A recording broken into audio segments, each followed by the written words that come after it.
The Formula One World Championship is brought to you on Eurosport by Ford, Formula One's most successful team. Hitachi.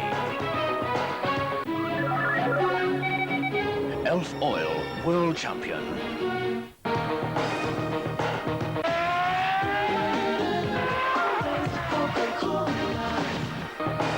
And Goodyear.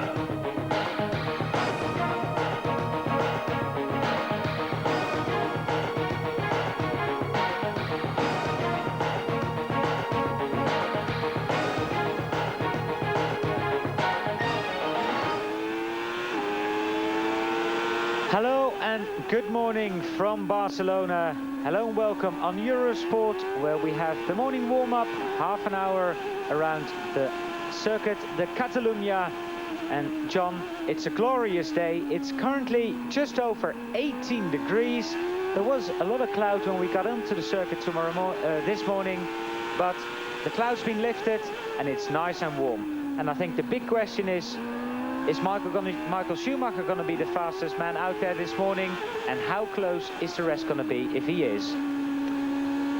Thank you, Allard. And really, I think we're going to have to wait and see, because with the change of regulation, the reduction in downforce that was introduced for the Spanish Grand Prix, now cars are really running in the race setup.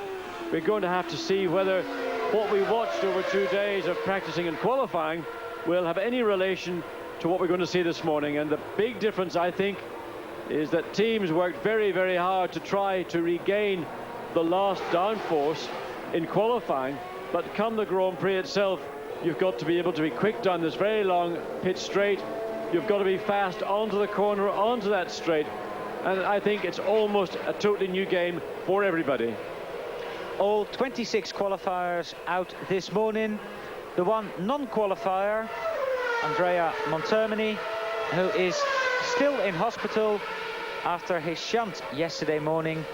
Andrea, who went off at the beginning of that long straight, had a horrific accident, but sustained very little injuries. He's got a cracked heel, he's broken his little toe, he is in good spirits, was watching the bullfighting last night, and is just at this moment trying to get some sleep.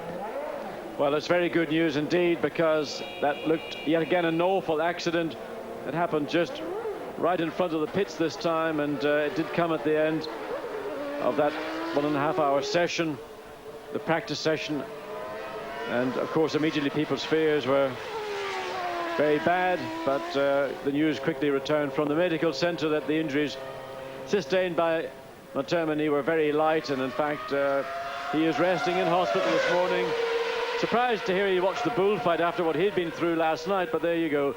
That maybe goes part way to explain part of the makeup of a Grand Prix, or just simply a racing driver. John, there's one thing while we are watching David Coulthard being pushed back into his garage. There's one thing I would like to say, that is that he had a very big accident indeed. There was a big hole in the front of the car, but basically the chassis stood up very well on the impact. Well, that's certainly the impression that the Simtek team are giving. They were very happy indeed that in an impact speed of approximately 215 kilometers per hour, that the car retained its integrity to the level it did. But what for me was more interesting was the fact that, talking to other teams, their exit speed or corner speed was only about 220 kilometers per hour. So it appears that from the point where the car was running wide, it got off the track, it got onto the grass, it eventually went out of control, that Montermini still had his foot planted firmly on the throttle pedal, wide open. When you get to a certain point, you've got to say, look, I'm going to give up. I know I've lost control. But it appears he had his foot on the throttle even at the point of impact. Damon Hill and Mark Blundell, the only drivers that have completed flying lap so far.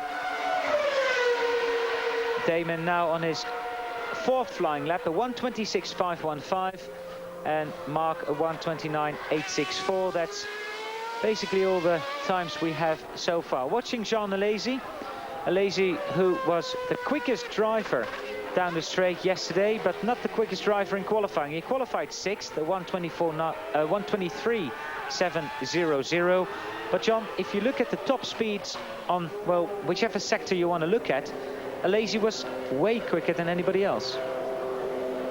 Well, that could be a factor simply of the Ferrari V12 engine, which is currently considered to be the fastest, most powerful engine in Formula One. It's aided by some very potent fuel, and fuel, of course, is an area that's going to be under the microscope, literally and metaphorically, because in Canada it will be mandatory to use pump fuel, and that is literally fuel, commercially available fuel, rather than a fuel that is made in a laboratory using the properties of commercial fuel. Slight difference in the wording, but the intent is to use now a four-star unleaded pump fuel. The effect of that is going to be actually quite a lot greater for some teams and fuel suppliers than for others. And again, in the pit lane yesterday, as we see, somebody has gone off looking down vertically. But the fuel loss, a power loss, is going to be up to 60 horsepower in the case of some engines, teams and fuel suppliers. Damon Hill gone off the circuit in his spare car. The race car is still back in the garage. We can look across. So Damon, a quick jog back to the garage, and then no doubt he'll get into. Oh, well, that looked very elementary. I mean, the car, it just began to turn into the corner, and all of a sudden the back end started to come around, and nothing Damon was able to do. Now, going and talking about top speeds, again, looking at very early in the corner, the back end of the car breaks away. I'm sure a lot of people will be trying a different race setup, whether it's a lot less downforce or marginally less. Maybe even Damon had exactly the same downforce setup. But that is something that is going to be, well, let's say drivers and teams are going to have to be very cautious of, because they have not yet run a race in this low downforce setup on this type of circuit. Well, John, last night there was a drivers' meeting, and there was a majority vote on whether the cars are actually safer now than they were before Barcelona, and the majority of the drivers were happy with the changes made so far. An interesting thing is JJ Leto, amongst others, said maybe it's a good idea to go back to the wider tyre. He said, yes, we will go a little bit quicker around the corners, but then... Well, Michael Schumacher, that's the same corner Damon Hill went off, and he had a big problem. Maybe there's something in the track there we are not able to see, but certainly Schumacher, his focus of attention very clear. John, going back to the wider tyre, they say it might be a little quicker, but what it gives them is a bit more feel, they say. Well, this is what I've been saying over the last two Grand Prix, in fact. So obviously JJ may have had an opportunity to watch one of our programs, but I think that, cynicism apart, the difference between the current rear tyre, front tyre, and that they used up until the end of '92 is that the wheel and tyre dimensions were reduced. Now, to reduce the rear particularly, it meant a different form of construction. The sidewall construction now is a much more vertical one to try and get the maximum footprint from that limited wheel and tyre size. The outcome of it appears to be that when the back of the car breaks away, and this is the principal problem, there is less signal or message to the driver, and that message literally comes through his hands, his feet, and the seat of his pants.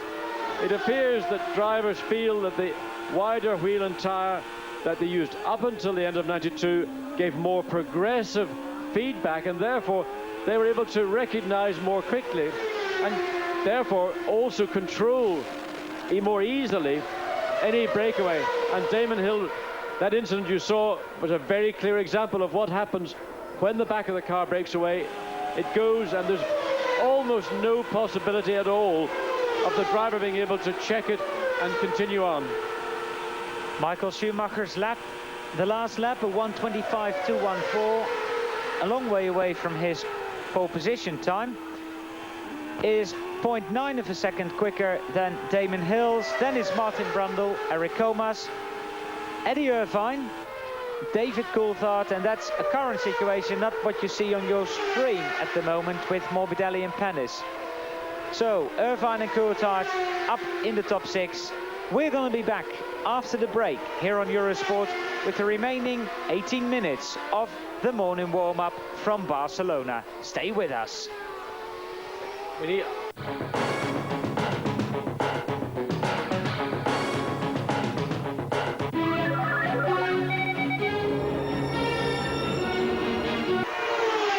Watching Mika Häkkinen, car number 7. Mika on his first flying lap. And just running into his garage, literally, and jumping into the car is Damon Hill, who is now in his race car, the spare. You saw it earlier on in this session, is well and truly buried in the gravel. So Michael Schumacher, a 1:25.214. Schumacher currently in the pits. JJ Leto in second, a 1:25.605. Currently in the pits, and David Coulthard, a 1:26.109. Then Damon Hill on a 1:26.515. That is the top 4, and there are just over 17 minutes to go during the morning warm-up.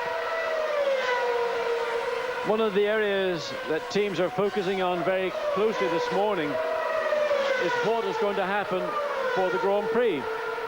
They've worked out at the end, and there one of the two, Larousse, a very smoky one. It's Eric Comas. But going back to the race itself, because there's a very long and slow pit entry, the mandatory 80-kilometer speed limit in the pit lane, and equally the time taken to get back out onto the circuit, a team is going to lose on average 40 seconds. 2 pit stops, 80 seconds, almost the time to take 1 lap. A team has got to decide, can it take the risk and do the 2 stops, or can it take the risk and go for 1 stop? And I think what we see here this morning will basically determine what teams will decide to do. That's all, of course, balanced by how the tyre performs, the Goodyear C compound, and of course, for Goodyear, this is a landmark Grand Prix. It will be their 300th Grand Prix victory, and that will be something they will be celebrating a little later in June in London at a special luncheon where they will launch a book commemorating every 300 or each of the 300 victories in Grand Prix racing they've achieved. Mika Häkkinen goes fastest, while we watch Damon Hill getting out of the pits in his race car, and that'll be the first lap he'll do this morning with that car. Schumacher second, Coulthard coming into the pits is third, and Leto fourth. And Schumacher is the man driving out of the pits just in front of Damon Hill.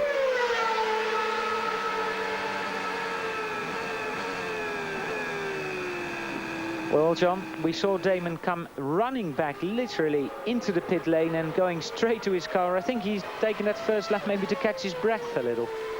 Well, yes, he did have a long way to run back, but I know that Damon has spent the winter training very hard indeed, and he focused very much on his cardiovascular side of his training. As driving racing cars, it all looks relatively easy. You're sitting down.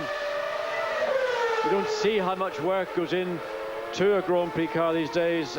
Also, what you don't feel sitting at home watching on television are the loads that are being generated by Grand Prix cars. And even with the reduction in downforce, this new rule being implemented in Spain, there are still very, very high G loadings, not least of all under braking.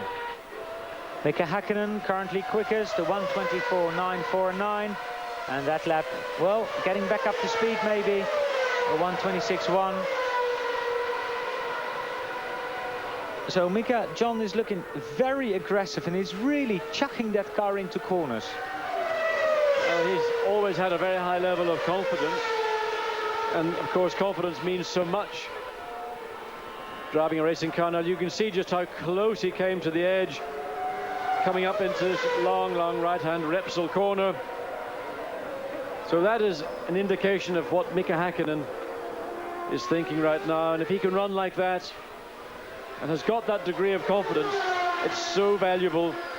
And as he said before this Grand Prix, in his sort of mixture of Finnish English, I'm going to win this race. It would be his first Grand Prix victory if that was the case. And of course the first for this partnership between McLaren and Peugeot. Michael qualified on the front row Monaco. That was his best qualifying position ever, but did not get any further than Saint-Devote. Currently fastest in this morning warm-up. Michael Schumacher, we saw him go out, go straight back in with the Benetton Ford. And Damon Hill did not go in. He is on the circuit, and it took him 11 minutes and 1 second to get back into the car and complete his first lap. And Mika Häkkinen quicker again, 1 minute 24.616. And if you contrast that to his qualifying time of Saturday afternoon, he did a 1:22.660. So 2 seconds difference between qualifying and how his car would be. And I'm assuming that in spite of the time lost entering and leaving pit lane, that the majority of teams are going to opt for the two-stop race. Oh, and Häkkinen, that made a little error you see on the turn-in. The back end wanted to leap out. He had to straighten the car up. And if he doesn't come in this lap, certainly this will be, in my opinion, marginally slower than his current best.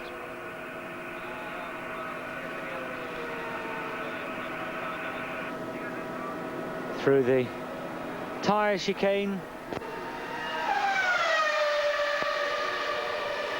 Then from here on, after that corner, it's basically all downhill for Mika Häkkinen until you get to start-finish, and then it's to climb up again. It's a lot of elevation in this circuit, John. It's good to see. I think it adds a little bit of character and a dimension that many circuits don't have these days. And Häkkinen decides that it's time to go into the pits to have a little discussion with his team and his engineers. He may want to run another set of tyres.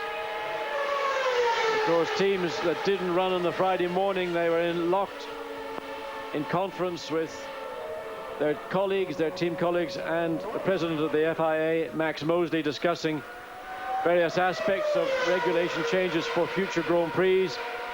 And the consequence was that a number of teams did not take part in that 90-minute practice session. So the outcome is that they've got probably at least 1 or 2 sets of tyres that are a little bit fresher than people like Ferrari, who did go out and run in that 90-minute session.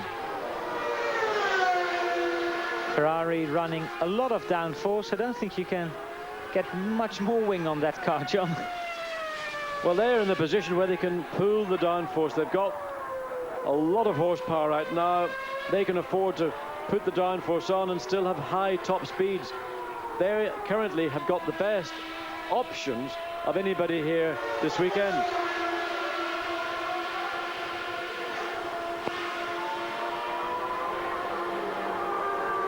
Gerhard Berger currently 7th fastest, and that's where he qualified as well. We still are some 10 minutes away from the end of this session. And still it's Mika Häkkinen in front of Michael Schumacher. David Coulthard, although he's in the pits, he is 3rd fastest, and 4th fastest, a couple of hundredths of a second behind, is Damon Hill. Watching Damon Hill coming into the pits, he's in front of JJ Lehto and Martin Brundle in 6th. We're going to take a short break here on Eurosport. Please rejoin us after that for the finish of this session.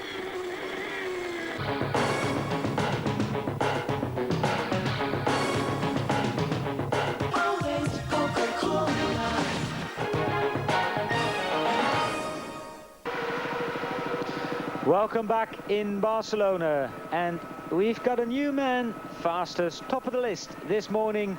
He's just gone into the pits, but it's JJ Lehto. He did a 1:23.834, and that is 0.8 of a second quicker than fellow Finnish driver Mika Häkkinen's managed so far. But it's within a second of what he achieved in qualifying on Saturday afternoon.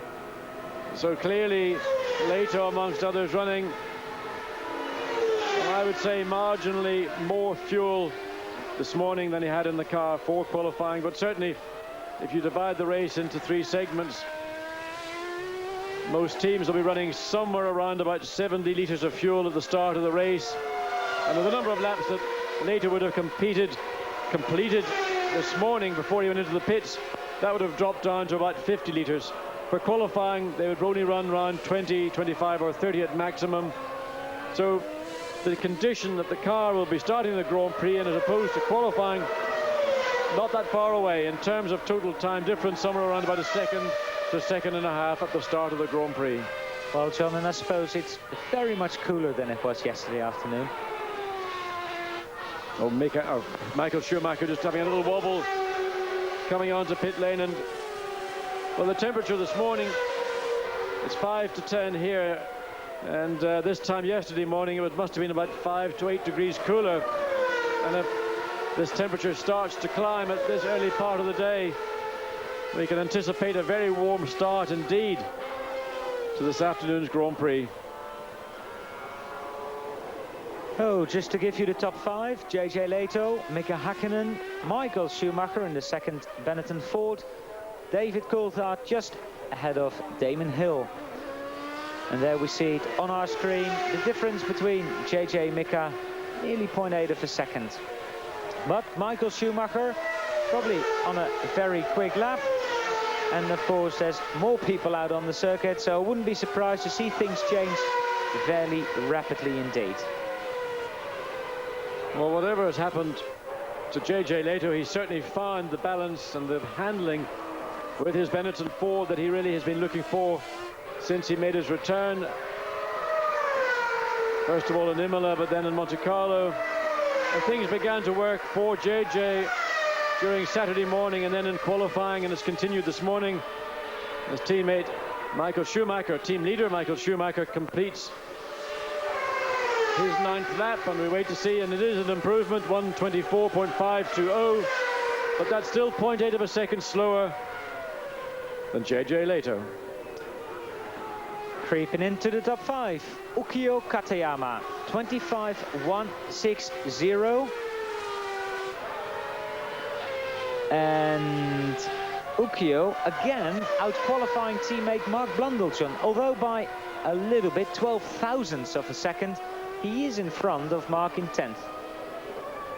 Well, Ukio Katayama has been the man that we have considered to be the most improved driver of 1994, as we see his teammate Mark Blundell almost getting into the same areas of difficulty that Montemini did, and that is not a part of the circuit you want to be. That is a danger zone out there. You can see what can happen. The car getting the nose getting off, the wheels getting off the ground, and you cannot allow yourself to get that wide on the exit of that corner so early in the exit. Mark Blundell still pounding away around the track. I'm sure he realizes that errors like that are not what he wants to be seen to do. Well, David Coulthard very rapidly deciding he wanted to go into the pits. Now, David's never done a pit stop in a Formula 1 car before, and maybe he just wanted to see how quickly he could get into that pit entry, John. Of course, there's no speed limit until you get into the pits. There isn't, but it is a reasonably slow entry because they've got these water-filled barriers that form quite a narrow entry. And of course, once you hit pit lane itself proper, then there is that 80-kilometer speed limit. The advantage on one hand is that Williams are the first garage in the pit lane. The downside is that when one of the two Williams leaves, they've got to be accurate and maintain their speed down the pit lane. Now, I understand in some cars there is a device that in the pit lane they can push a button, and that will limit the car to 79 kilometers per hour in the pit lane. It will not go any quicker. Some other teams have been saying, is that a legal or questionable mechanism on the car? Because if you can do that to maintain that speed limit, then there are other things that you could equally do which would definitely be outside of the regulations. JJ Leto, 1:23.834. That was his fastest time. Michael Schumacher coming very close indeed. A 1:24.021 So it's Benetton 1-2, and they're very close indeed. 0.2 of a second basically between Michael Schumacher and JJ Lehto, and Lehto the fastest man at the moment. Well, let's not get too carried away by the competition within the Benetton team, but certainly this is the first time Michael Schumacher has felt any competition from a teammate. I think almost back to the days of '91 when Nelson Piquet was the man, the #1 driver in the Benetton team, and Schumacher was the cub driver coming in, rattling the cage of Piquet to the point that he wasn't with Benetton in '92. 2 minutes to go, both Williams in the garage, and if they want to do a flying lap, they should get out relatively quick. Lehto, Schumacher, Häkkinen in third, Coulthard fourth, Katayama fifth, and in sixth position now Damon Hill. Martin Brundle seventh, Eddie Irvine eighth, Gerhard Berger in ninth, and Jean Alesi is 10th.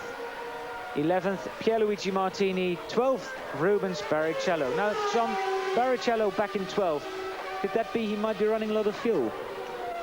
It's possible. I think that a lot of teams, particularly teams outside of the top four, Jordan, Sauber, Tyrrell, Footberg, for example, may well take a serious look at a one-stop race. In many respects, it's the option that is the easier option. While you may not be quite as competitive at the start of the race, come the middle, when you do make your tyre stop, you will be able to run very strongly in the middle, and you will not have to come in towards the end of the race. And it is going to be literally a toss of the coin, I think, to which strategy is going to be the quicker one or the better one. Quicker doesn't always mean better. It's going to be an interesting choice. 40 seconds remaining for the drivers until the end of this session. And watching the Ferrari of Jean Alesi. Alesi currently in 10th position. There's Lehto, who crosses the line in the pits. He will come back in the garage, and that's the end of his morning warm-up. Michael Schumacher still out on the circuit, and Michael getting closer yet again, John, to JJ Lehto, but I think that was a checkered flag. So Michael Schumacher, I think, has been beaten for the very first time in a long time. Certainly has been, but I don't think we should take too much notice of it. But from JJ's point of view, obviously he'll be delighted to top the lists, even though this is an unofficial session. And let's say the team, the Benetton 4 team, have got such a control right now in Formula One. It may well have been something that they said, well, look, you know, we'll put Lehto out with less fuel in his car than Schumacher, and if he is quicker, great. It'll do JJ a power of good. It'll give his self-esteem, his confidence, a massive boost. And when you're starting on the second row of the grid, as JJ Lehto is doing, well, what better way to prepare for the Grand Prix this afternoon?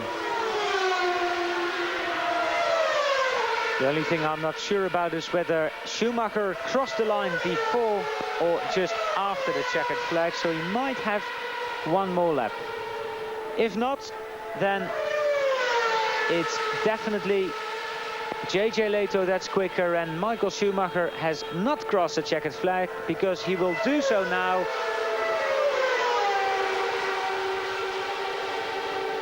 And he didn't go any quicker there. So JJ Lehto, for the very first time in his Formula One career, tops the list during the morning warm-up. Michael Schumacher is second. The two Benetton Fords 0.8 of a second quicker than the fastest McLaren. Then it's David Coulthard in the first of the Williams Renaults, Jean Alesi in the Ferrari, Ukyo Katayama in 6th, and Damon Hill in 7th, just in front of Brundle, Berger and Fittipaldi. Mix and match in top 10. It certainly is, and at 2 o'clock or just beyond that, when the light goes to green and the mad charge starts all the way down into that first very tight right then left, it's going to be an interesting opening lap. Of course, out at that chicane with no name, as we have actually named it, there will be a stationary yellow flag, so there will be no overtaking permitted.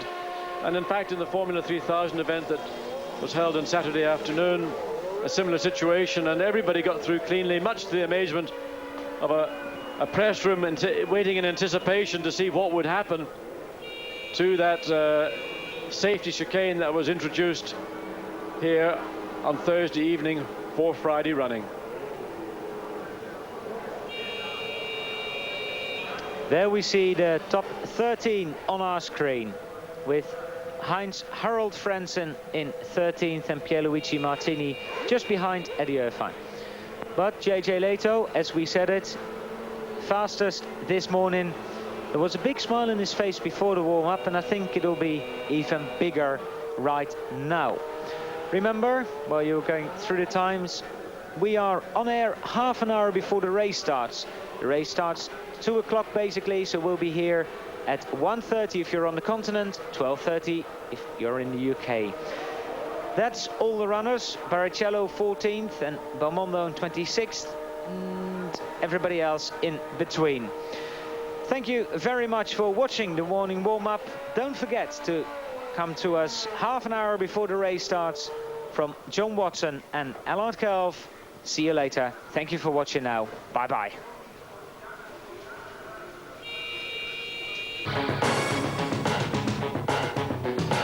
The Formula One World Championship is brought to you on Eurosport by Ford, Formula One's most successful team.